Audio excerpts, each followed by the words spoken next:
Formal lang bubuksan ng bilyonaryong si Turki Al-Sheikh ang Super Bantamweight Series sa mismong bansa nito sa Saudi Arabia ngayong taon.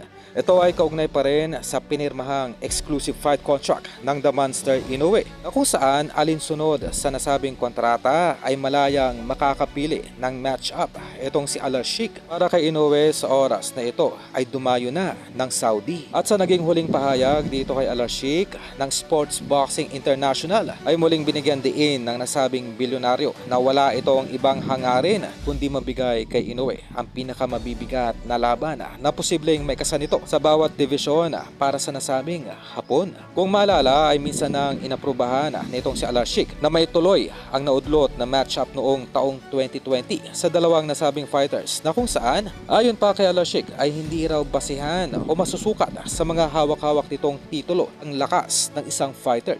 At kung matutuloy ang pagdayo nitong si Inoue sa kanilang bansa ay hindi raw ito magdadalawang isip. May kasagad ang mga bigating laban para kay Inoue mula mismo sa sarili nitong seleksyon.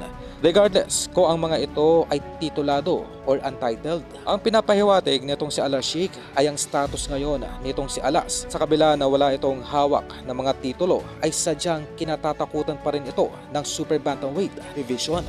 Keep in mind na walang choice itong si Casimero kundi tanggapin ang alok ng bigating matchmaker na si Sean Gibbons na sumilalim muli sa Manny Pacquiao promotion dahil tanging itong si Gibbons lamang ang nag-iisang daan upang may lagay sa priority slot ni Turki Al-Sheikh itong si Casimero sa itatayong Super Bantamweight Series ng Saudi Arabia.